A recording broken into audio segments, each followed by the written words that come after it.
have to get up there.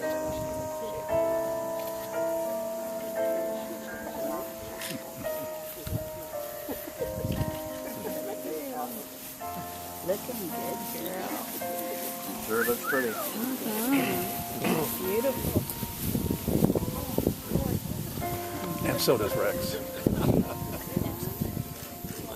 Happy for you.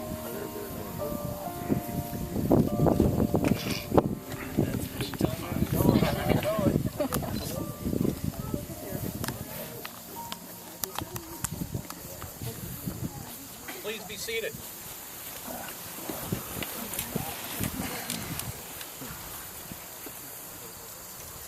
And welcome.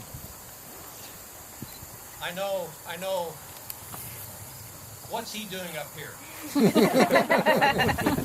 Well, my name is Rex Duncan, the father of the bride. I've also been asked by Robin and Eric to officiate at their wedding. And I can't think of a greater honor for any father than to be asked to officiate at his daughter's wedding. So here I am. I've not done this before, so we'll see how it goes. It's actually ironic that I'm up here because my history was always being kind of the bad dad. When these boys started coming around our house, I didn't pal around with them, didn't want to get to know them. I always figured I was going to be the one to have to throw them out if the time came. That I'm up here today reflects the confidence that Linda and I have in Robin and in Eric and in their future together. Linda and I tried to raise our daughters to become strong, independent, mature adults. I feel like we've succeeded. How many of you have watched Disney's The Little Mermaid? About 8 million times, like we did. Well, kind of like Ariel, we wanted our daughters to grow up to be bright young women who would become sick of swimming and ready to stand on their own 2 feet. And to bring the Little Mermaid comparison here full circle, Robin stands here today having found her Prince Eric. What he did there? Robin also brings with her a trail of friends she's known since she was a newborn in the nursery at Marshall Browning Hospital in Des Moines. Glanced at the baby in the crib next to her, and little Colby says, "Hiya, dearie." In Kristen, she couldn't have asked for a better, more protective big sister. Through Sacred Heart School, DuQuoin High School volleyball, through her beloved Eastern Illinois University, through the stress-filled halls of the ICU at St. John's Hospital, and on the AirEvac Life Team helipad. This girl has made good friends with good people every step of the way. You could always count on Robin's common sense and good judgment when it came to her friends. We knew who they were because usually they were at our house. It wasn't unusual for Linda and I to come home and there were a bunch of kids in our back patio, but Robin wasn't there. They were there waiting for Robin, and they were drinking sodas out of our garage refrigerator.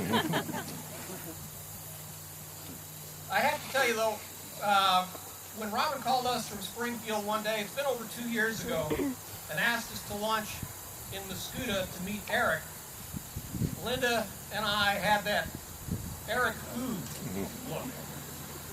Well, we accepted. Met him for lunch on a Sunday afternoon, and we traded the Eric who look for the look that says, uh-oh, this is serious. The way Robin and Eric looked at each other, the respect that they showed for one another, the gentlemanliness that we saw Eric display toward Robin made us realize this was indeed serious. And I have to tell you, we were impressed with Eric. We met a mannerly, bright, educated, opinionated, very funny young man who treated our precious daughter like gold. This bad dad kind of melted, knowing that as this relationship blossomed, dear, sweet Robin would be in good hands. It's abundantly clear that Eric has been well raised to be the good man who stands here today. He's the kind of young man this father can honestly say is truly good enough for his daughter. We have appreciated the respect that Eric has accorded us as Robin's parents. He even called me personally, seeking my permission, my approval, to marry our daughter. Now, my permission was granted with the condition that he always treat Robin as the most special person in his life. That condition still applies. A few days later, he also called Linda, seeking her approval. The same condition was extended, although I'm sure in a more direct fashion. Eric later admitted that he was more nervous about calling Linda.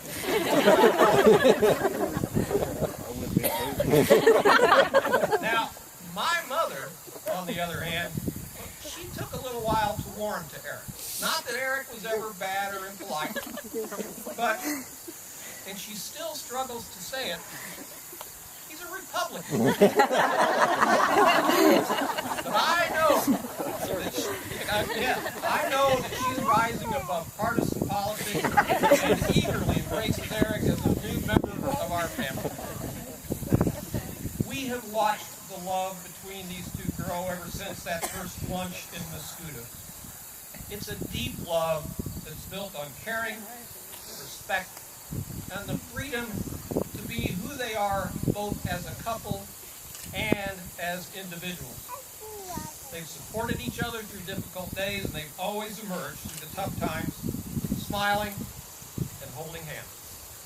Folks, this is the real deal. It's a love that's going to stand the test of time. It's a love and soon a marriage that I invite each of you here to nurture and support. As their family and friends, we carry with us the promise to Eric and Robin. We will always be there for them. We'll be there to lift them up during the difficult days, and we'll celebrate with them in the happy times ahead.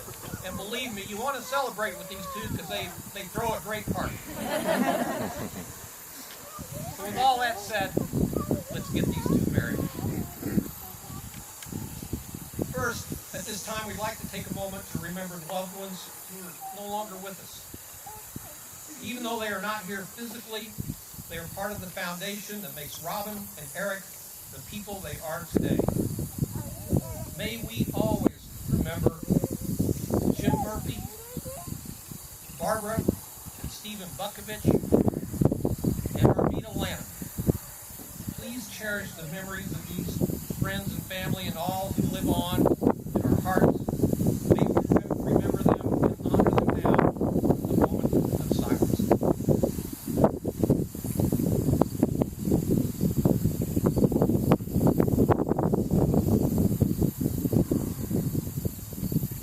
Thank you.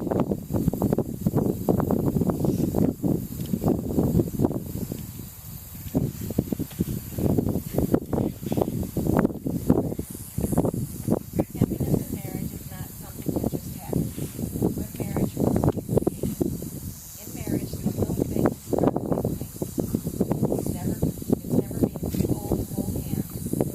It's remembering to say, I love you at least once a day. It is never going to sleep angry. It is standing together and facing the world. It is by speaking words of appreciation and demonstrating gratitude in thoughtful ways. It is having the capacity to forgive and forget. It is giving each other an atmosphere in which each can grow. It is a common search for the good and the beautiful. It is not only marrying the right person, it's being the right partner.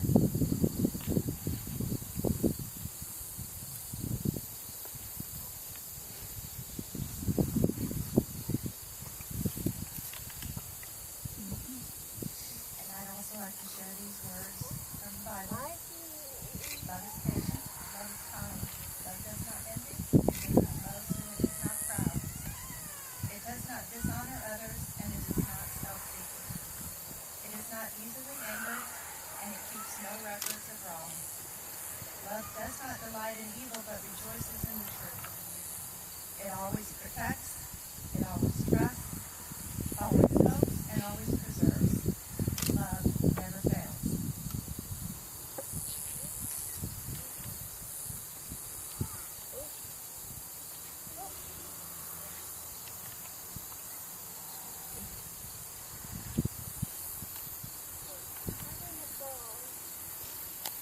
I'll try to speak up so everybody can hear.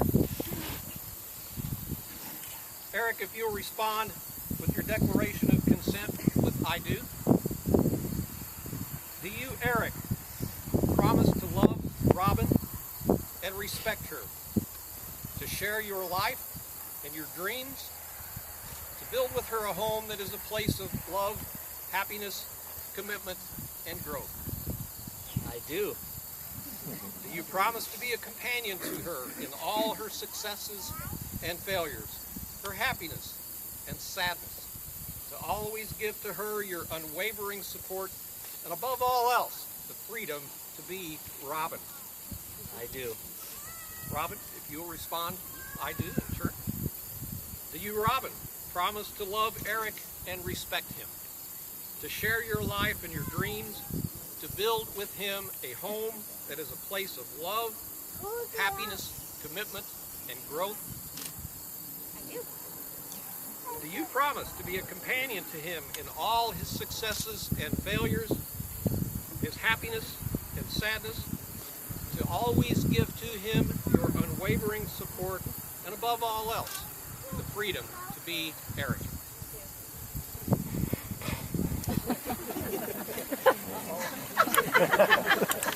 Your wedding day, one brief day in time, and although your vows are spoken in a matter of minutes, they are promises that will last a lifetime.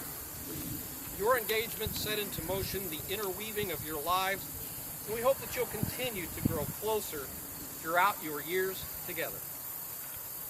None of us knows what the future will bring, yet your love for one another and trust in the strength of your union makes possible the act of faith that you're making today. As you exchange the vows which will start you on your journey together, know that our love and our support go with you. Eric, you'll go first. I, Eric, take you, Robin, to be my wife, to share all that I am and all that I have, for all time to come. I promise to do all in my power to keep my love as deep and as strong as it is today.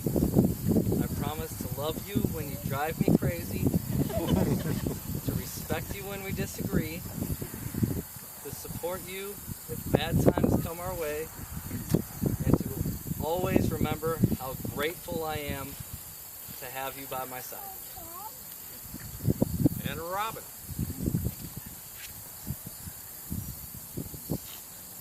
I, Robin, take you, Eric, to be my husband, to share all that I am and all that I have for all time to come.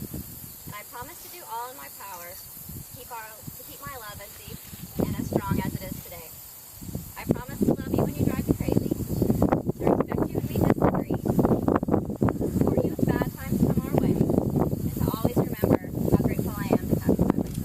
bad times come our way, and to always remember how grateful I am to have you by my side.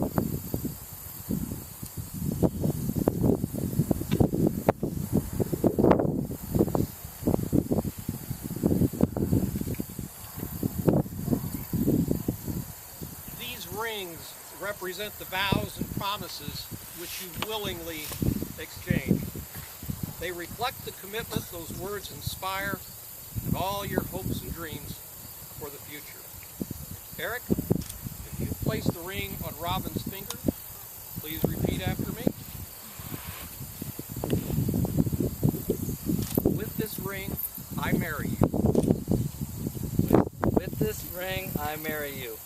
It is a symbol of my eternal love, It is a symbol of my eternal love, my everlasting friendship, my everlasting friendship, and the promise of all my tomorrows, and the promise of all of my tomorrows, so that that my words and my love so that my words and my love will always be with you, will always be with you, close to your heart.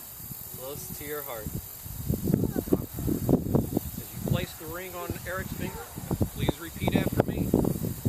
With this ring, I marry you. With this ring, I marry you. It is a symbol of my eternal love, It is a symbol of my eternal love, my everlasting friendship, my everlasting friendship, and the promise of all my tomorrows, and the promise of all my tomorrows, so that my words and my love so that my words and my love will always be with you, will always be with you, close to your heart. close to your heart.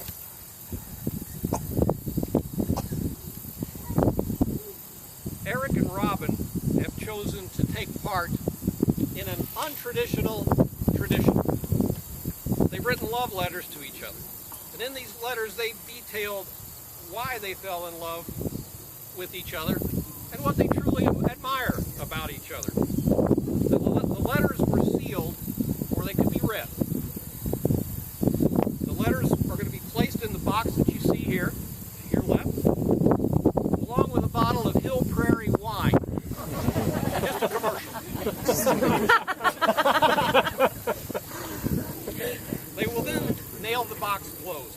The idea is that if they ever find their marriage, that their marriage has hit a rough spot, they'll bring out the box, open it, sip the wine, and read the letters reminding them of the love that brought them together and the promises they've made to each other here today. It's their hope and belief that they won't need the box except maybe in celebration of a future anniversary.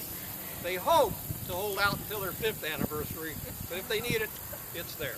This may not seem like the most romantic thing to do on a wedding day, to think about the days when things will be hard, but it's important to Robin and Eric that their ceremony and promises to each other be realistic. They know marriage is hard. They know it's a lot of work. They want you to know that they mean every word that they have said here today, and do not take lightly these words, as long as we both shall live. Robin and Eric, you may now seal the box.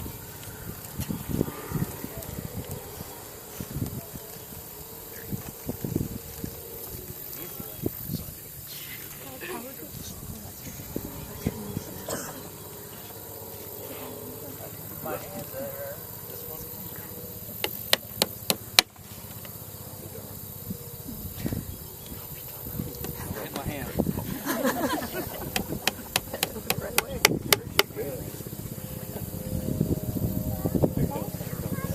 Yep. A little early. Here comes the heli.